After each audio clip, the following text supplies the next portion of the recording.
तरह का कुछ और भी हमारे पास योजनाएं हैं, तो बिल्कुल हम इन चीज़ों पर काम करेंगे और सभी छात्रों के साथ, टीचर्स के साथ, सबके सपोर्ट के साथ इस कॉलेज के विकास के लिए काम करें। ज़्यादा से ज़्यादा टीचर से संपर्क बनाए रखें, उनकी गाइडेंस लें, क्योंकि एक गुरु का मार्गदर्शन होना बहुत ज़रूरी होता है।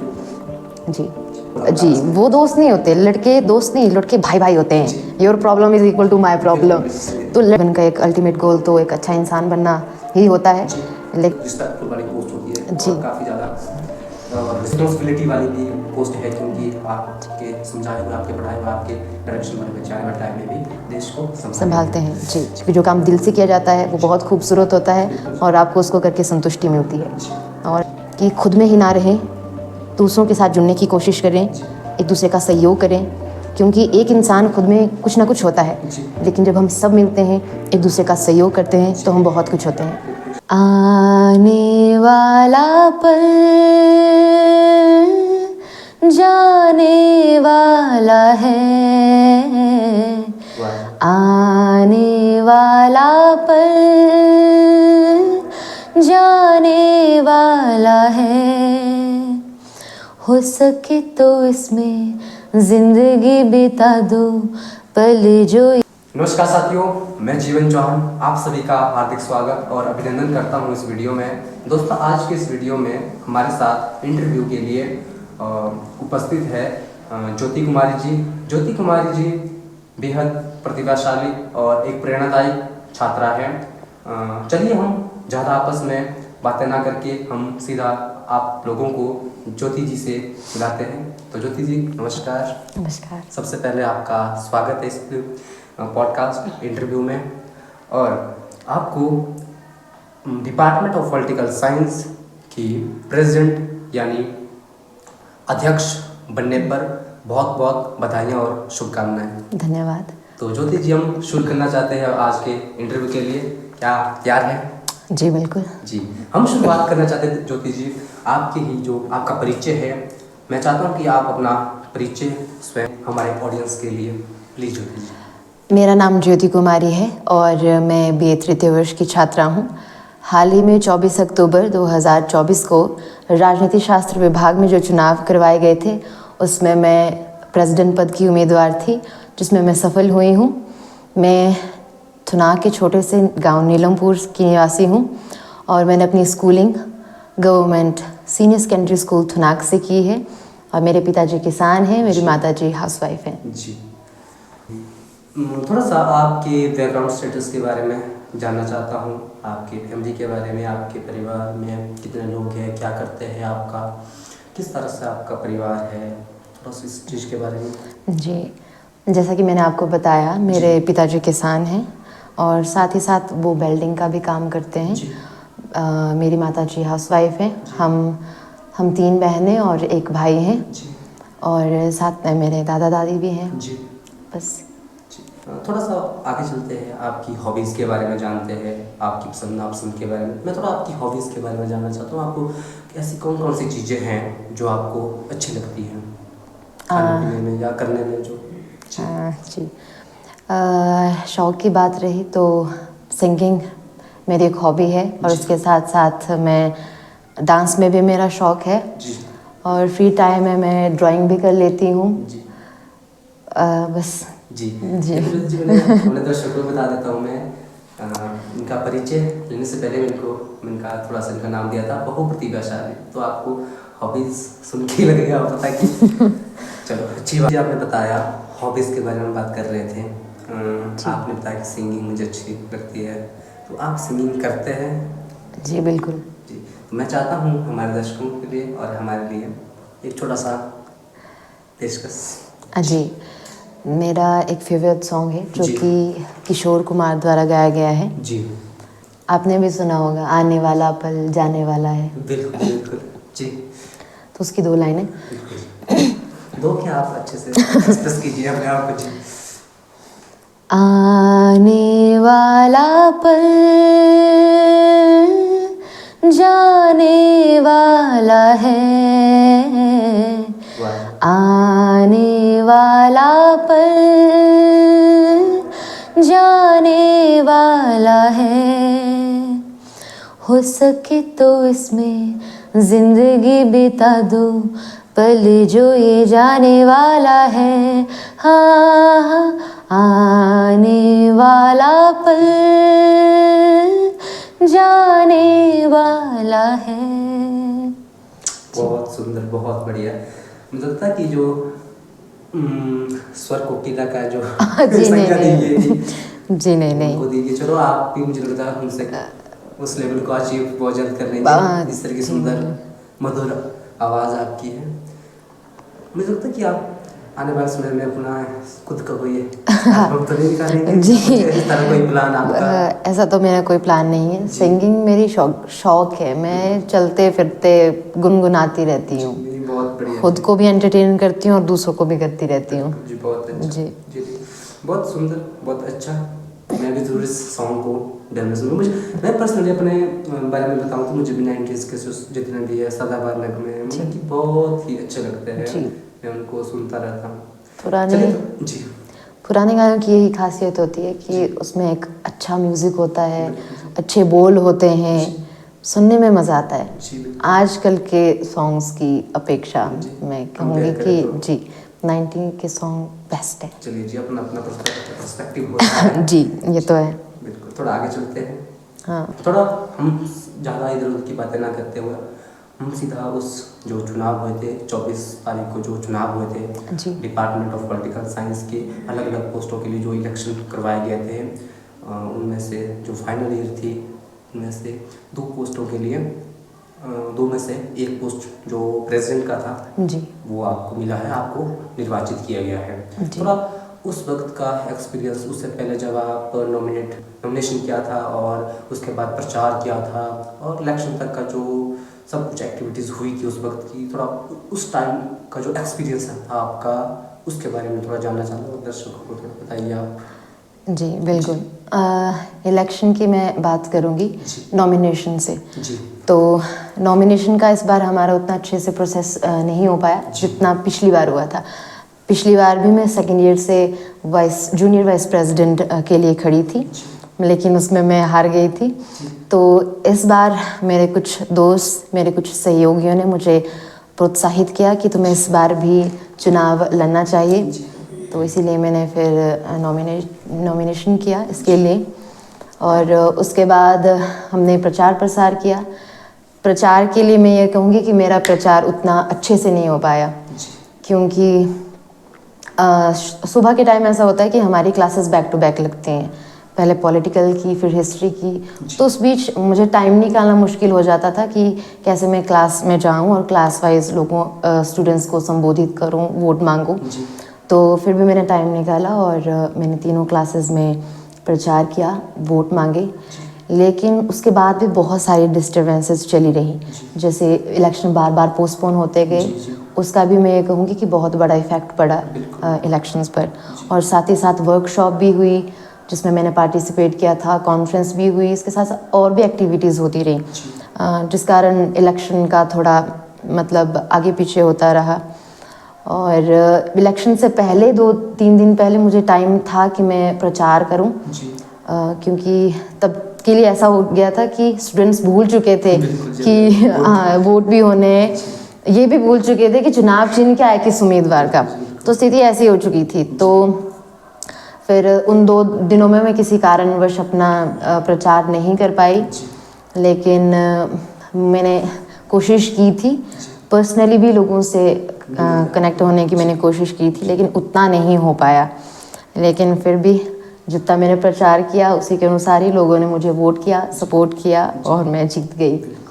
जी, अच्छा है आपका मतलब प्रचार कह रहे था उतना उस लेवल का नहीं हो पाया जितना आप चाहते थे। चलो एंड ऑफ द डे आप जीत चुके हैं, आप अध्यक्ष बन चुके हैं। चलो यही चाहिए, आपको परिणाम अच्छा होना चाहिए। बाकी थोड़ा सा जब यहाँ पर काउंटिंग हो रही थी उस वक्त आप शायद यहाँ पर नहीं थे। जी मैं थी। आप थे? मैं थी। उस वक्त आपकी फीलिंग्स कैसी थी? आपने उस टाइम सोच लिया था कि मुझे प्रचार के, जब आपने प्रचार किया तो उस टाइम तो लग रहा था मेरा प्रचार उतना बेहतर तरीके से नहीं हो पाया है। उस वक्त आपको था थोड़ा कि पता नहीं, थोड़ा ऊपर नीचे हो सकता, जैसे पिछली बार आपने कहा मैं कि पिछली बार हार गई। जी, वो उस वक्त की कुछ फीलिंग्स आपकी? जी, तो जैसे कि काउंटिंग हो रही थी तो हम यहीं बैठे थे जी। तो पहले तो जो फर्स्ट ईयर और सेकेंड ईयर की जो क्लासेस थे जो पोस्ट थी उनकी काउंटिंग हुई, लास्ट में हमारी हुई। तो जब प्रेसिडेंट पद के लिए वोटों की गिनती हो रही थी तो उस वक्त मैं कुछ पलों के लिए नर्वस हो गई थी। मुझे लगा कि हो पाएगा या नहीं हो पाएगा, तो फिर बाद में मैंने सोचा कि नर्वस होकर क्या फ़ायदा है, जो होना है वो तो होना ही है। इसलिए फिर मैं शांत बैठी रही। फिर जैसे रिज़ल्ट आया मैं सेम टाइम पर खुश भी हुई, बट मैं थोड़ी निराश भी थी। निराश होने का कारण ये था कि एक तो प्रेसिडेंट को बहुत वोट कम पड़े थे और लगभग 22 के आसपास जो वोट थे प्रेसिडेंट पद के लिए वो नोटा हो गए थे। तो ये मेरे लिए एक शॉकिंग बात थी। बाकी तो ऐसा ही था, रिज़ल्ट के नाम से तो सबको थोड़ा खौफ तो हो ही जाता है रिज़ल्ट कैसा रहेगा, पर उस वक्त मैंने मैनेज कर लिया। मैंने सोचा नहीं होगा तो क्या बात है, हम ऐसे भी सेवा करेंगे पॉलिटिकल साइंस डिपार्टमेंट की। छात्र होने के नाते। जी बिल्कुल। ठीक है जी। ज्योति जी, अभी आपको ये पोस्ट मिल चुकी है, लगभग 1 साल तक आपके पास ये पोस्ट रहने वाली है। तो अभी आपके क्या क्या प्लान हैं, क्या क्या योजनाएं हैं, आप क्या करना चाहते हैं डिपार्टमेंट ऑफ पॉलिटिकल साइंस के लिए और अपने कॉलेज के लिए, क्या क्या विज़न है आपके? जी जैसा कि आपने कहा, अब मेरे पास प्रेसिडेंट के पोस्ट के साथ जिम्मेदारी भी बहुत जी जिम्मेदारियाँ भी हैं, लेकिन इसमें बात ऐसी है कि अब प्रेसिडेंट में बन चुकी हूँ तो अब अकेले मुझे काम नहीं करना है। मुझे मेरी पूरी टीम जो बाकी निर्वाचित प्रतिनिधि हैं उनके साथ मिलकर और सर के सपोर्ट के साथ काम करना है। तो सबसे पहला तो हमारा यही काम रहेगा, मेरा और मेरे साथियों का जो निर्वाचित हुए हैं, कि हम इस महाविद्यालय के हर एक छात्र के साथ एक अच्छा बॉन्ड बना पाएँ, एक अच्छा संपर्क स्थापित कर पाएँ, उनकी समस्याओं को सुने, उनकी समस्याओं को आगे प्रशासन तक ले जाएं, या फिर जहाँ तक हमसे संभव हो पाता है हम उनकी समस्याओं को स्वयं अपने स्तर पर निपटान करने की कोशिश करें, उनका निदान करें। और साथ ही साथ फर्स्ट ईयर से मैं देखती आ रही हूँ कि कॉलेज में बहुत प्रतिभाशाली छात्र छात्राएँ होते हैं। कुछ बहुत अच्छा गाते हैं, कुछ लिखते बहुत अच्छा हैं, कुछ बोलते बहुत अच्छा हैं, और क्रिएटिविटी का तो मैं क्या ही कहूँ, उसका तो एक बहुत अच्छा उदाहरण हमारा पॉल साइंस का रूम है। तो मैं और मेरी पूरी टीम ये कोशिश करेंगे कि उन छात्रों को जो सामने नहीं आ पाते किसी कारणवश, या फिर कुछ ऐसे होते हैं कि बस हो रही हैं चीज़ें, इनमें इंटरेस्ट नहीं दिखाते, जैसे पीताम्बर ने अपने इंटरव्यू में एक बहुत अच्छा शब्द यूज़ किया था, निरस्ता, तो वो आने लगी है। तो हमारी टीम का पहला काम ये भी रहेगा कि उनकी ये जो भावना है कुछ ना करने की, इसे भी दूर किया जा सके। और कुछ स्टूडेंट ऐसे होते हैं जो आगे आने पर, मंच पर जब उन्हें भेजा जाता है तो वो उस नाम से कांपते हैं, स्टेज पे नहीं आ पाते, तो हम उन्हें भी प्रोत्साहित करेंगे कि वो आएँ और अपनी कला का प्रदर्शन करें, उनमें जो भी हुनर है। और कुछ स्टूडेंट ऐसे भी होते हैं जिनको मौका ही नहीं मिलता, क्योंकि कुछ ऐसे चेहरे हो जाते हैं कॉलेज में जो बार बार स्टेज संभालते हैं, हर चीज़ में पार्टिसिपेट करते हैं और उन्हें मौका नहीं मिल पाता। तो हम ये भी कोशिश करेंगे कि ऐसे छात्रों को भी मंच प्रदान किया जाए। इससे क्या होगा कि एक तो जो छात्र पहले से पार्टिसिपेट कर रहे हैं उन्हें भी एक अच्छा कंपटीशन मिलेगा, और साथ ही साथ उन छात्रों की अपनी भी स्किल डेवलप होगी। तो इस तरह का कुछ और भी हमारे पास योजनाएँ हैं। तो बिल्कुल हम इन चीज़ों पर काम करेंगे और सभी छात्रों के साथ, टीचर्स के साथ, सबके सपोर्ट के साथ इस कॉलेज के विकास के लिए काम करेंगे। जी बहुत अच्छा ज्योति जी। जी बहुत अच्छे विचार है आपके, जिस तरह से आपने बताया कि महाविद्यालय में ऐसे बहुत सारे बच्चे होते हैं जो कि मतलब कि अपने आप को कहीं दिखा नहीं पाते हैं। जी बिल्कुल। मतलब कि बोलते हैं कि अंडरग्राउंड जैसे रहते हैं, कि छुपे हुए रहते हैं, कि उनकी प्रतिभा को हम कहीं देख नहीं पाते हैं। मुझे लगता है कि आप ज़रूर ऐसे काम करेंगे जिससे उनको एक मंच मिले और अपने हुनर को, अपनी काबिलियत को दिखाने का मौका मिले। बहुत अच्छे विचार हैं आपके।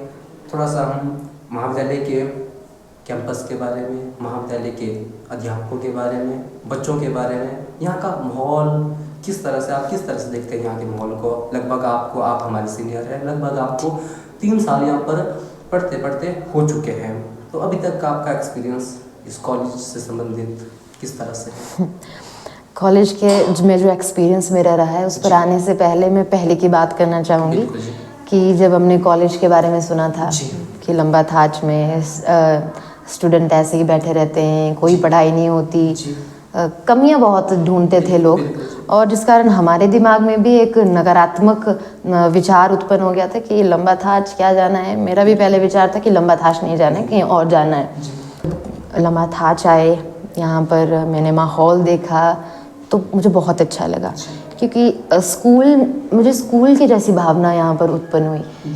क्योंकि स्कूल में कैसा होता है कि हर एक स्टूडेंट पर नज़र रखी जा रही होती है, तो कॉलेज में भी ऐसा था, हर एक स्टूडेंट को पूछा जा रहा है, टीचर सपोर्ट कर रहे हैं, खुद से स्टूडेंट के साथ कनेक्ट होने की कोशिश कर पा रहे हैं। और हमारे तो सीनियर भी इतने मैं कहूँगी सपोर्टिव थे कि ध्यान रखते थे, हर चीज़ बताते थे। बाकी आजकल की भी बात करें तो कॉलेज का माहौल पढ़ाई को देखते हुए बहुत अच्छा है, हर एक चीज़ पर फोकस किया जाता है, और टीचर्स का तो मैं क्या ही कहूँ, उनके लिए तो तारीफ़ में मेरे पास शब्द नहीं है, बहुत ज़्यादा सपोर्टिव हैं। और लंबा थाच में पढ़ाई का कैसा माहौल है, इसका एक उदाहरण पिछले वर्ष का हमारा जो परिणाम रहा है वही साबित करता है। जी। और इस बात का हमने मतलब जितने भी इंटरव्यू के लिए इस चैनल में आए थे कैंडिडेट्स जो कि अलग अलग पोस्ट से थे जी, तो उन्होंने भी इस बात का जिक्र किया कि लंबा थाच कॉलेज पढ़ाई के इसलिए पढ़ाई के तो बहुत अच्छा एनवायरनमेंट है यहाँ जी, का, बिल्कुल। बहुत अच्छा, और परिणाम भी आने वाले जैसे 3-4 सालों से, पिछले 3-4 सालों से अच्छे परिणाम आ रहे जी, हैं। बिल्कुल। बहुत अच्छा है जी, बहुत अच्छे। थोड़ा सा मैं जानना चाहता हूँ, जैसे अभी आप मतलब फाइनल ईयर में है अभी आप, जी। लगभग ये साल मतलब आपकी मतलब ग्रेजुएशन यहाँ से होने वाली है, लगभग 2025 में आपकी ग्रेजुएशन यहाँ से हो जाएगी। थोड़ा उसके बाद आपने क्या सोचा है अभी आपके, इससे पहले मैं आपसे जानना चाहता हूँ कि आपकी कौन सा सब्जेक्ट आपको अच्छा लगता है? देखिए, सब्जेक्ट तो सभी अच्छे होते हैं। मेरे मेन सब्जेक्ट जो हैं वो हिस्ट्री और पॉलिटिकल साइंस है। जी। फेवरेट की बात करूं तो मेरा पॉलिटिकल साइंस फेवरेट सब्जेक्ट है, जी। क्योंकि ये एक लॉजिकल सब्जेक्ट है। आपको इसमें विश्लेषण करने की ज़रूरत होती है, आप तुक्का नहीं लगा सकते। आपको हर एक पॉइंट को सिद्ध करने के लिए आपके पास तर्क होना चाहिए। और दूसरी तरफ हिस्ट्री एक वर्णनात्मक विषय है, आपको जो घटनाएं घटित हुई हैं उनकी जानकारी प्राप्त करनी है। तो दोनों ही जो विषय है उनका अपना अपना महत्व है, लेकिन इंटरेस्ट की बात करूं तो पॉल साइंस में मेरा ज़्यादा इंटरेस्ट है। बिल्कुल, मैं अपने उसी क्वेश्चन में आ जाता हूं कि ठीक है, अब आपकी यहाँ कॉलेज से 2025 में ग्रेजुएशन हो जाएगी, उसके बाद का क्या सोचा है आपने? ग्रेजुएशन के बाद तो पहले अपना सब्जेक्ट मजबूत करना है, जो मैंने कहा कि मेरा पॉलिटिकल साइंस है, उसमें मैं आगे मास्टर करने की सोच रही हूँ, एमए करूँ उसमें। जी, ठीक है। थोड़ा वापस फिर कॉलेज में ही आते हैं, अभी हम एमए तक नहीं जाएंगे। अभी हम कॉलेज के ही मैं शायद इस चीज़ को भूल रहा था कि मैं थोड़ा सा यहाँ के टीचरों के बारे में जानना चाहता था, आपका फीडबैक टीचरों के लिए। मुझे थोड़ा पर्सनली बताऊँ तो मुझे तो काफ़ी ज़्यादा सपोर्टिव, काफ़ी ज़्यादा हेल्पफुल लगते हैं यहाँ के टीचर हैं, क्योंकि हम भी तो कॉलेज में पढ़ रहे हैं। तो आपका किस तरह से देखते हैं इस चीज़ को कि यहाँ के टीचर किस तरह के हैं? हाँ, जैसे मैंने आपको पहले भी कह लिया कि यहाँ के टीचर्स जो हैं उनकी तारीफ़ में मेरे पास शब्द नहीं है, क्योंकि शायद ही ऐसा कॉलेज होगा जो लंबा थाच की तरह होगा। हर एक स्टूडेंट पर नज़र है, कौन क्या कर रहा है, टीचर केयर दिखाते हैं स्टूडेंट्स के प्रति। मैं अपनी ही बात करूं तो फर्स्ट ईयर में मेरा ऐसा था कि मैं ज़्यादा बात नहीं कर पाती थी, एक हेजिटेशन होती थी बात करने में, लेकिन अब वो नहीं है, क्योंकि टीचर्स का सपोर्ट है, वो खुद गाइड करते हैं कहाँ से क्या चीज़ कैसे करनी है। तो मुझे ऐसा लगता है कि मेरा जो उस पहले की स्थिति से अब जो बेहतर स्थिति में मैं पहुँची हूँ, उसमें प्राध्यापकों का बहुत बड़ा रोल है। मैं बहुत बहुत धन्यवादी हूँ, और इसके साथ साथ मैं धन्यवाद इसलिए भी करना चाहूँगी कि मुझे CSCA का प्रेसिडेंट भी उन्होंने मनोनीत किया है। बिल्कुल, मैं अपने दर्शकों को ये चीज़ बताने ही वाला था कि चलो आपने अपने स्वयं इस चीज़ को बताया कि ज्योति जी आप CSCA का इसका भी आप अध्यक्ष बने हैं। जी, बिल्कुल। तो इसके लिए भी आपको बहुत बहुत शुभकामनाएं और मुबारक। धन्यवाद जी। थोड़ा सा ठीक है, आपने टीचरों के लिए कहा कि काफ़ी सपोर्टिव है जी। मुझे लगता था कि मेरा पर्सनल मानना है कि जो यहाँ की जो स्ट्रेंथ है, जो मतलब कि बच्चों की संख्या लगभग 400 से 500 के आसपास है जी। और क्लासेस भी उतनी बड़ी नहीं है जितनी कि और बड़े कॉलेजों में होती है। तो वहाँ टीचरों को इजी हो जाता है बच्चों को समझना, कौन बच्चा कहाँ से किस तरह से रह रहा है, कॉलेज में कैंपस में कैसे रहता है, तो ये इजी हो जाता है। ये मानते हैं आप कि जिस कॉलेज की स्ट्रेंथ कम है वहाँ की स्टडी का माहौल अच्छा होता है, और क्योंकि टीचर मतलब एक दूसरे के सामने बच्चों के सामने ईजी होकर हो जाते हैं, मतलब बातचीत हो जाती है उनकी। क्योंकि जहाँ स्ट्रेंथ कम होगी वहाँ पर ज़्यादा लोगों के साथ कनेक्टिविटी होगी कि जो स्टूडेंट होते हैं, जहाँ पर स्टूडेंट की संख्या कम होती है वहाँ पर स्टूडेंट भी कोशिश करते हैं कि टीचर से कनेक्ट वो कर पाएँ, और टीचर भी पूरी कोशिश करते हैं कि हर बच्चे पर ध्यान दिया जा सके, क्योंकि कम स्ट्रेंथ होती है, सब स्टूडेंट्स पर नज़र रहती है। तो ये एक प्लस पॉइंट होता है उन कॉलेजेस के लिए जहाँ की स्ट्रेंथ कम होती है। ये प्लस पॉइंट है हमारे कॉलेज का। बाकी यहाँ के सराउंडिंग में बिल्कुल अच्छा है, ठंडी का माहौल है। सराउंडिंग के बारे में तो हम क्या ही कहें, अभी ठंड इतनी हो चुकी है कि हाथ पांव जम रहे हैं। ये बस ये थोड़ा इसका मैं बोलूँगी कि एक नकारात्मक पक्ष है लम्बाथाज का, कि ये एक ऐसी जगह पर स्थित है कि जहाँ पर सर्दियाँ शुरू होते ही हालत ख़राब हो जाती है। बाकी पढ़ाई के मामले में कॉलेज तो सर्वश्रेष्ठ है। हिमाचल प्रदेश मुझे लग रहा है कि काफ़ी बड़े कॉलेजों में से जी, माहौल अच्छा है कॉलेज का पढ़ाई के लिए। तो चलिए ज्योति जी, थोड़ा आपके निजी जीवन में जाने की कोशिश करते हैं, थोड़ा आपकी व्यक्तिगत चीज़ों के बारे में जानने की कोशिश करते हैं। तो सबसे पहले मैं जानना चाहता हूँ आपके पढ़ाई के बारे में। ठीक है, आप 3 साल आपको यहाँ कॉलेज में पढ़ते हुए हो चुके हैं, तो आपका पढ़ाई का प्लान किस तरह से रहता है? आप कब पढ़ते हैं? मतलब आपके अकॉर्डिंग बेस्ट रिजल्ट पाने के लिए हमें किस वक्त पढ़ाई करनी चाहिए, या जिस तरह से आप अपने अकॉर्डिंग पढ़ते हैं, थोड़ा उस एक्सपीरियंस को हमारे दर्शकों पर। जी, मैं अपनी पढ़ाई की बात करूं तो मेरा कोई ऐसा परफेक्ट टाइम टेबल नहीं है जी। मुझे जब टाइम मिलता है मैं तब पढ़ाई करती हूँ। बाकी बेटर रिजल्ट पाने के लिए मैं ये कहूँगी कि सुबह पढ़ें, क्योंकि सुबह का माहौल बहुत शांत होता है, आप ज़्यादा फोकस के साथ पढ़ पाते हैं। और बेटर रिजल्ट पाने के लिए मैं ये भी कहूँगी कि ज़्यादा से ज़्यादा टीचर से संपर्क बनाए रखें, उनकी गाइडेंस ले, क्योंकि एक गुरु का मार्गदर्शन होना बहुत ज़रूरी होता है जी। आपका कोई फिक्स टाइम नहीं होता है कि आप इस वक्त ही पढ़ते हैं, या आपको लगता है कि ये कॉन्सेप्ट है मुझे बहुत ज़रूरी पढ़ना है, तो उसके लिए आप किस तरह से टाइम मैनेज करते हैं?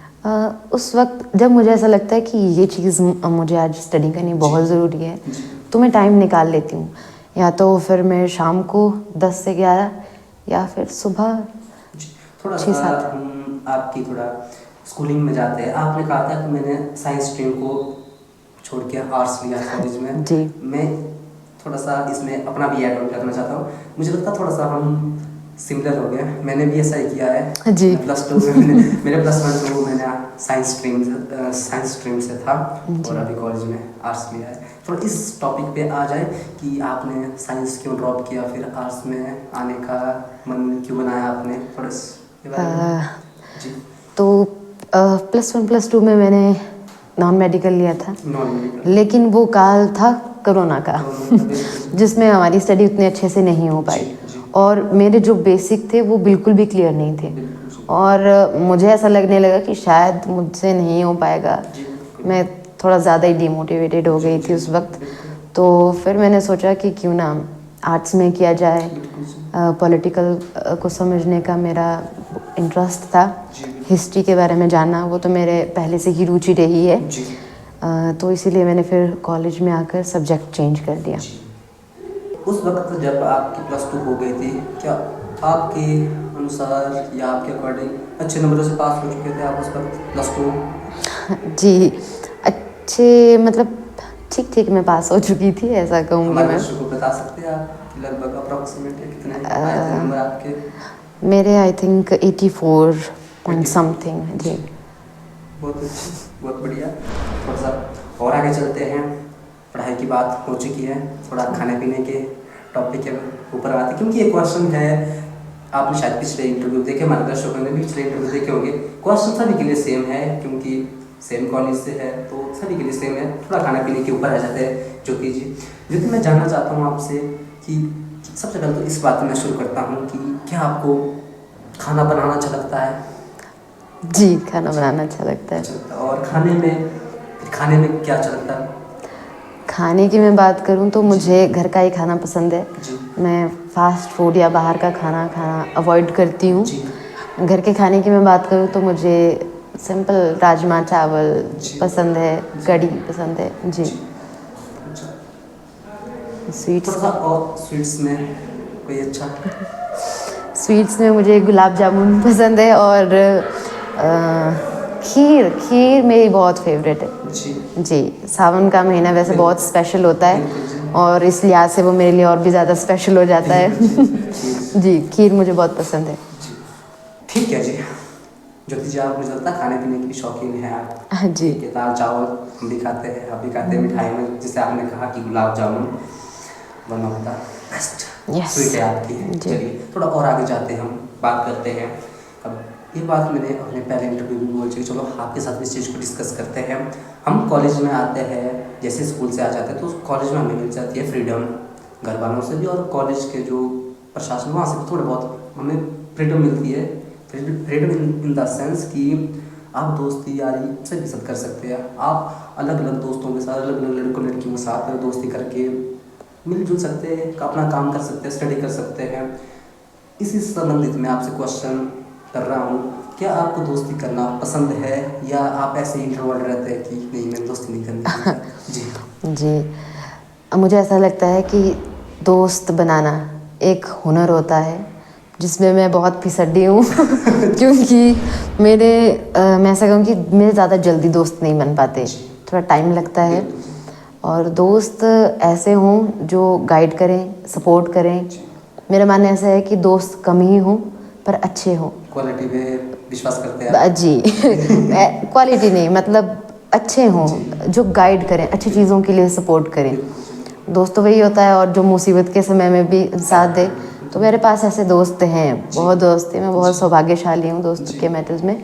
और मैं ये भी कहूँगी कि मैं इंट्रोवर्ट मैं हूँ थोड़ी, पर फर्स्ट ईयर की तुलना में फाइनल ईयर तक आते आते मेरे बहुत दोस्त बने हैं। मैंने कॉलेज में बहुत से दोस्त बनाए हैं, अलग अलग लोगों से बातें की हैं।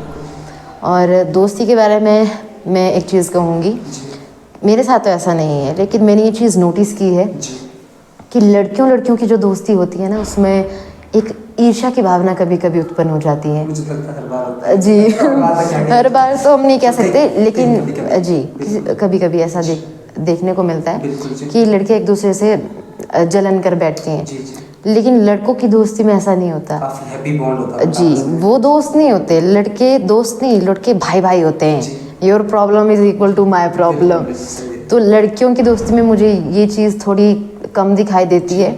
लेकिन मेरी जो दोस्त हैं, लड़कियां हैं चाहे लड़के हैं, वो सभी बहुत अच्छे हैं, सपोर्ट करते हैं। तो मेरे मैटर में ये चीज़ देखने को नहीं मिलती।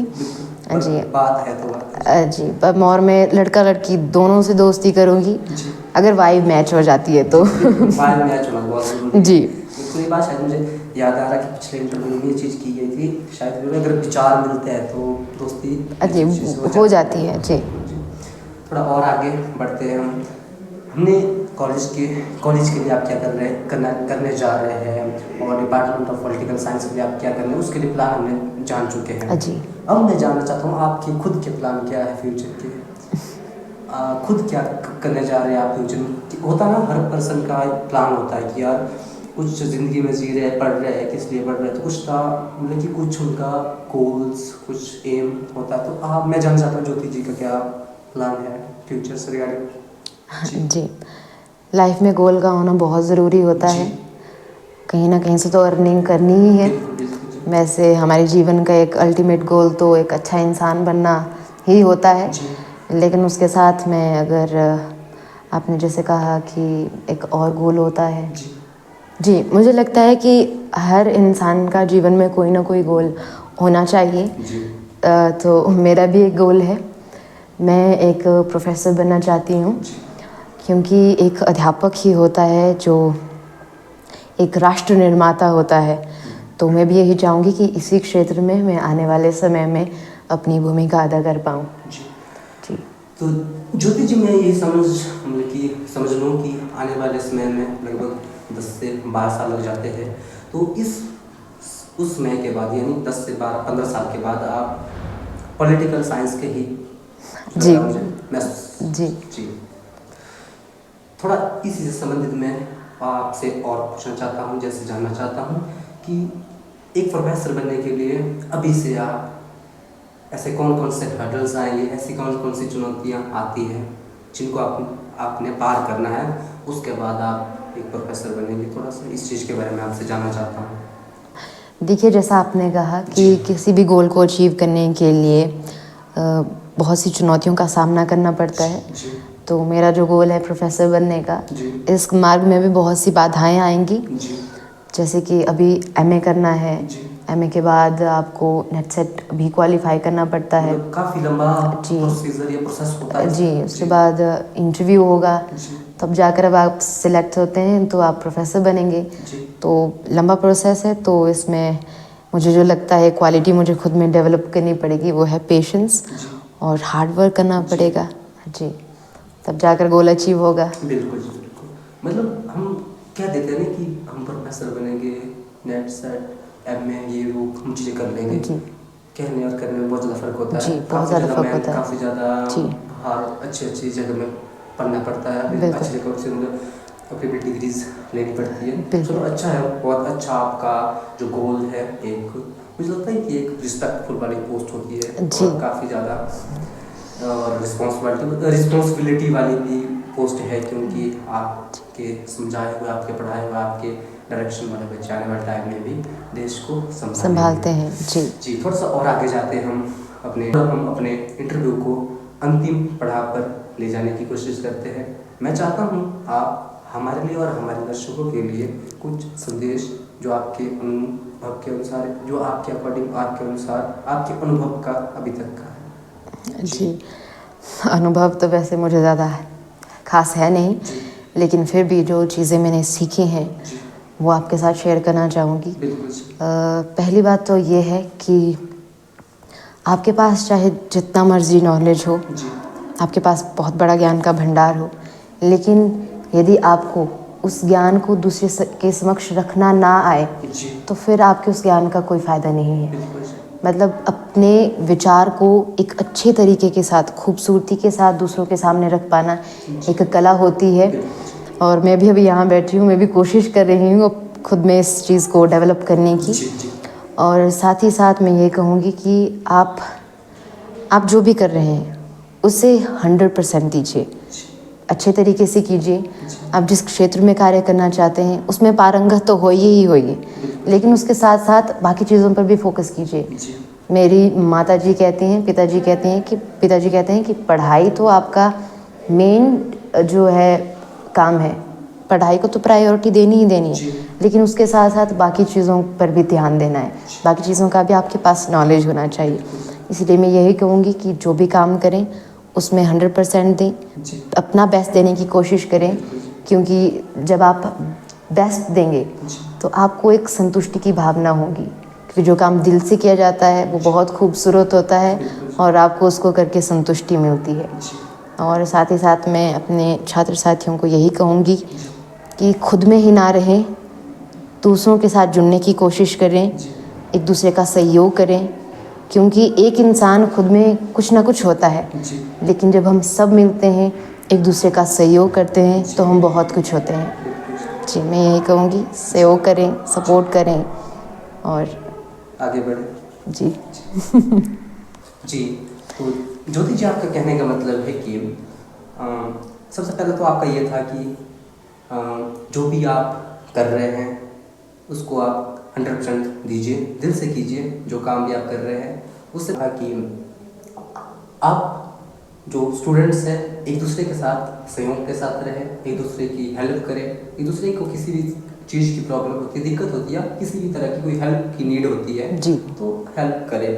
तो ज्योति जी, आपसे बात करके और आपके साथ ये इंटरव्यू लेकर मैं तो दिल से खुश हूँ जी, मैं भी खुश हूँ। बहुत मज़ा आया आपके साथ बात करके। आपने अपनी ज़िंदगी का जो अभी तक की आपकी ज़िंदगी बीती है, गुजरी है, तो अभी तक का जो एक्सपीरियंस था आपने हमें बहुत ही मज़ेदार तरीके से बताया और अपने जीवन के अपकमिंग गोल्स जो है उनके बारे में हमें अवगत करवाया और कॉलेज के लिए, डिपार्टमेंट ऑफ पॉलिटिकल साइंस के लिए और हमारे दर्शकों के लिए जो शुभ संदेश दिए उसके लिए मैं आपका अपने दिल के गहराइयों से आपका बहुत बहुत धन्यवाद करता हूँ। मैं चाहता हूँ ज्योति जी आने वाले समय में हम आपके साथ किसी अन्य विषय पर भी एक इंटरव्यू लें। जी, तो आपका बहुत बहुत धन्यवाद और जी धन्यवाद।